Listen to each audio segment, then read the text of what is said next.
Hello everyone, आप सभी को स्वागत है फिर से एक नई वीडियो में। मैं अदिति आप सभी को स्वागत करती हूँ द ऑनेस्ट रिएक्शन में। कैसे हैं आप सब, कमेंट करके जरूर बताइएगा। आप सभी का बिना टाइम वेस्ट किए हुए चलिए वीडियो शुरू करते हैं। डिटेल में हम बात करते हैं, डायरेक्ट मुद्दे पे ही बात करते हैं। सो आप सभी से रिक्वेस्ट है, वीडियो को फुल वॉच करने के बाद ही अपना ओपिनियन दीजिएगा। बहुत सारे लोग जो है सिर्फ और सिर्फ कमेंट पढ़ के चले जाते हैं, इन्फॉर्मेशन दे के आ जाते हैं। तो पति चोरनी इंस्टाग्राम पे लाइव भी आई थी। कुछ लोगों ने मुझे कमेंट भी किया था कि दीदी वो महाकाल के दर्शन करने के लिए गई थी, मगर गाली गलौज कर रही थी लाइव में आकर। जो व्यूवर जो है, सब्सक्राइबर जो है, फॉलोवर्स जो है, इससे सवाल जवाब कर रहे थे, तो उस सवाल जवाब को सही ढंग से जवाब देने की बजाय वो गाली से बात कर रही थी कि तू ही रख ले इसको, तू ही रख ले, इस तरीके के जवाब दे रही थी। और भी इसका तो लैंग्वेज आप जानते ही हो कि और भी कितना नीचे लेवल तक गिर सकती है। तो ये गई थी महाकाल के दर्शन करने के लिए, कहाँ, उज्जैन नगरी। ठीक है, तो रील भी वहां से बनाई है। और मैंने एक वीडियो बनाया था कि 15 लाख का मकान छोड़कर, इंदौर छोड़कर रातों रात भाग गई। तो वीडियो को क्लिक करके नहीं देखा और किसी ने मुझे कमेंट किया कि इंदौर छोड़कर वो नहीं गई है। भाई तुम जब कमेंट सिर्फ और सिर्फ थंबनेल पढ़कर कमेंट करते हो ना, तो आपको शर्म आना चाहिए। वीडियो तो कम से कम कुछ देख लो कि वीडियो के अंदर क्या है लिखा हुआ है। कमेंट पे कुछ लिखा रहता उसी से रिलेटेड, मगर कम से कम कमेंट जब पढ़ रहे हो तो वीडियो तो देख लो कि क्या लिखा हुआ है। वीडियो के अंदर मैंने ऐसा कुछ भी नहीं बोला है पति चोरनी के बारे में। जी हाँ, तो पति चोरनी कल लाइव आती है और फिर से सब्सक्राइबर को गाली गलौज करती है। आप सबने देखा था कि ट्रैफिक पुलिस के बच्चे को कितनी गंदी और कितनी भद्दी बद्दुआ दिया था 500 रुपये के लिए। और यहाँ तक कि ये डील कर रही थी कि मेरे पास 500 रुपये नहीं है, 200 रुपये हैं। तो पति चोरनी बोलती है मेरे पास 100 रुपये हैं, 100 रुपये लेना है तो लो। फिर उसके बाद पति चोरनी के दोस्त कितनी गंदी, कितनी गलत तरीके से बद्दुआ दिया था कि मेरी काली जुबान है, तुम्हारे बच्चे लूल्हे, लंगड़े, अपंगे और अंधे होंगे, और ये मेरी काली जुबान है, लिख लो, मेरा नंबर लिख लो भैया, भाई मेरा नंबर लिख लो, अगर नहीं हुआ तो मेरा नाम बदल दे। इतनी बहियात तरीके से। और इसमें ये पति चोरनी शामिल थी, मना करने की बजाय वो शामिल थी। बोल रही थी मेरे जैसे ही औरतों का बद्दुआ लगती है, ये लोगों का दिल दुखाए, दूसरे के बच्चे को गाली दे, दूसरे के बच्चे को बद्दुआ दे, दूसरे को सब कुछ करे वो दूसरों को। मगर ये कहीं की महारानी उतर के आ गई हैं। ना इनके बच्चे के बारे में कुछ बोलो, ना इनके बारे में बोलो। बाकी ये मोहतरमा सबको गंदी गंदी गाली से नवाज सकती हैं, गंदी गंदी बद्दुआएं दे सकती हैं, इनके लिए माफ है। और अगर इनके बिहाफ में, इनके अगेंस्ट वीडियो बना दो तो बस ये तो इनकी पूरी शरीर का जो ऑर्गन होती है ना, सारा तिल मिला जाता है, सब में इनकी अंदर से आग लग जाती है, आग लग जाती है। तो जो खुद करेक्टर के नीचे गिरे हुए लोग होते हैं ना, तभी ये सब चीजें किया जाता है कि खुद की गिरवान में झांकना नहीं। और ये गई थी महाकाल की नगरी करने, महाकाल की नगरी भगवान को पाने के लिए, दर्शन करने के लिए। कि भगवान जाने अनजाने में अगर हमसे कुछ गलती हो गई हो, भूल चुक को क्षमा करना, अगर मेरे मुंह से कुछ चीजें निकल गई हो तो क्या सच में ये सुधरने वाली है, आपको लग रहा है? मुझे किसी ने कमेंट किया कि दीदी इसने कल लाइव आई थी और लाइव में फिर से फॉलोवर को गाली दे रही थी। और गाली छोड़ो ना, इसका तो डेली का रूटीन होता है, ये लोग इसी कैटेगरी के आते हैं यार।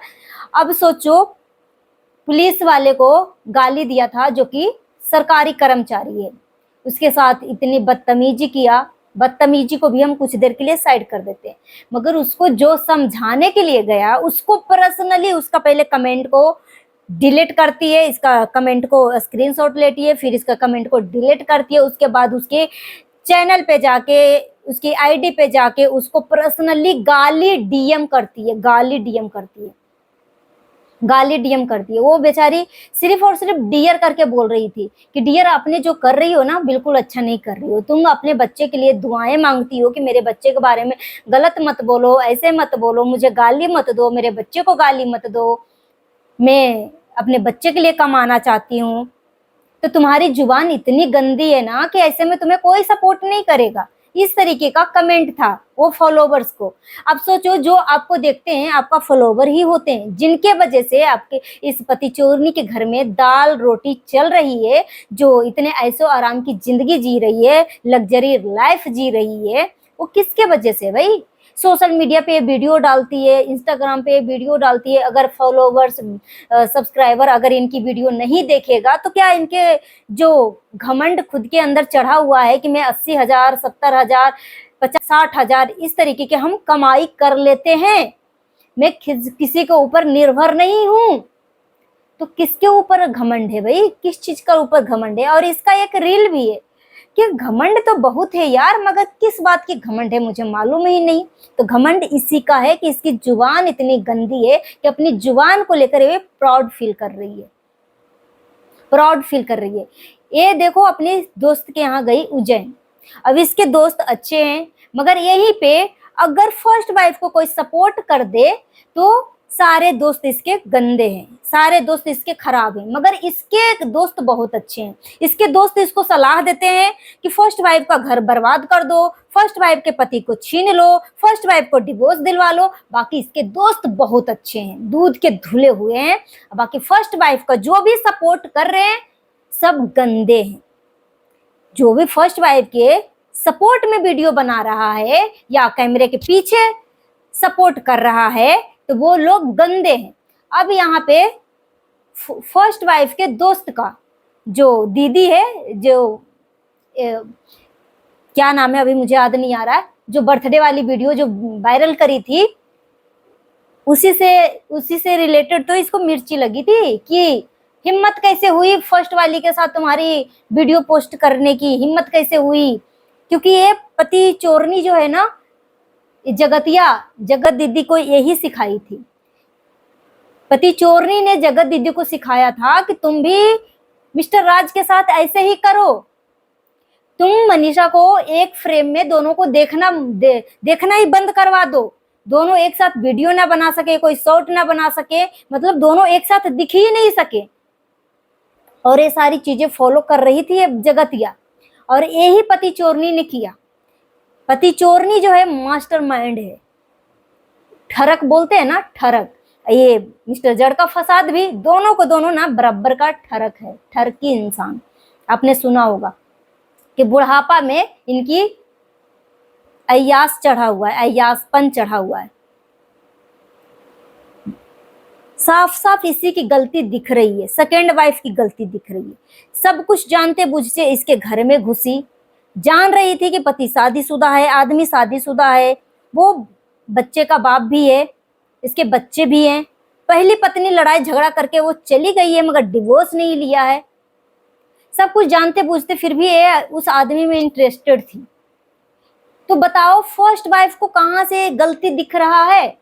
इसको तो फर्स्ट वाइफ का चरण धो के पीना चाहिए, इस पति चोरनी को चरण धो के पीना चाहिए कि उसने अपना पति को तेरे ऊपर सौंप दिया, दे दिया, मगर तुम नमक हराम औरत निकली, तुम नमक हराम निकली और डसना शुरू कर दिया, आस्तीन का सांप निकली।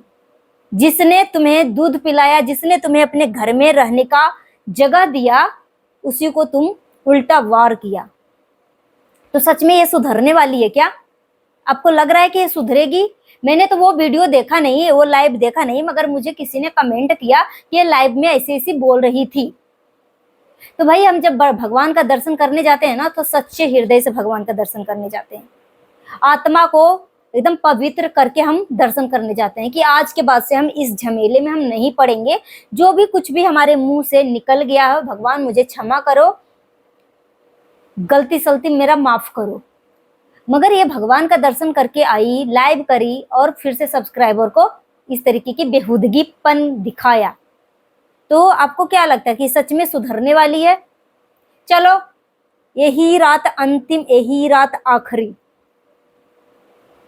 आपने सुना होगा ना, कल 6 अक्टूबर है। 6 अक्टूबर को हम सबको बेसब्री से इंतजार है, देखेंगे 6 अक्टूबर को क्या होने वाला है। किसको किसको बेसब्री से इंतजार है, आप सब कमेंट करके जरूर बताना। सो चलिए अभी के लिए इतना ही, मिलती है नेक्स्ट वीडियो में। Thanks for watching. वैसे तो मुझे पता है कि पति चोरनी का अगला डिसीजन क्या होगा, क्योंकि इसका लीगल है ही नहीं शादी, तो लीगल क्या करेगी, क्या करेगी भाई? लीगल जब शादी ही नहीं तो डिवोर्स कहाँ से होगा? मगर फिर भी चलो, दिल थाम के बैठो भाइयों और बहनों। कल है 6 अक्टूबर, और 6 अक्टूबर को बहुत बड़ा विस्फोट होने वाला है, क्योंकि इससे पहले जो है रक्षाबंधन का टाइम दिया था कि रक्षाबंधन के बाद ना मैंने टाइम दिया रक्षाबंधन का, रक्षाबंधन के बाद सब कुछ आप सबके सामने आ जाएगा। पिछले 1 साल से न जाने कितना डेट दिया है, डेट पे डेट सब्सक्राइबर को, पब्लिक को बेवकूफ बना रही थी। और नोटिस के डिमांड इसने खुद मुंह से बोला था ना कि नोटिस मेरे पास आ गया है। एक नोटिस में घर वालों का तेवर बदल गया। नोटिस का डिमांड करते ही इसका अगला चाल चालू हो गया। और मैंने वीडियो में नहीं बोला कि उसने बेच दिया। और भाई आपको लगता है कि ये छोड़ के जाने वाली है, ये मकान को जाने वाली है, जो दूसरे का पति को ऊपर कब्जा कर रखा हो और जो खुद के नाम से वो घर ले रखा हो, तो आपको लग रहा है कि ये घर को छोड़ के जाने वाली है? ये जो मिस्टर जड़ का फसाद लाइव में आके जो बोल रहा था, और ये पति चोर नहीं बोल रही थी, अभी के अभी मैं जाऊंगी इस घर को छोड़ के, बिल्कुल भी नहीं रहूंगी इस घर में, अभी मैं नया फ्लैट लेने वाली हूँ, अभी मैं किराए के घर में जाऊंगी, मैं एक पल भी इस घर में नहीं रुकूं। सबको लगा कि सच में ये घर छोड़ के चली जाएगी भाई, मगर सबने हमें कमेंट करके बोला कि दीदी हमें तो लग रहा था छोड़ के चली जाएगी, फर्स्ट वाइफ के नाम से हो जाएगा ये घर। तो फिर हमने देखा कि ये तो छोड़ के गई ही नहीं भाई। तो ये पब्लिक को बेवकूफ बना रही है। मगर खैर चलो, कल 6 अक्टूबर है, हम 6 अक्टूबर को वेट करेंगे क्या होता है। मिलती हूँ नेक्स्ट वीडियो में। Thanks for watching.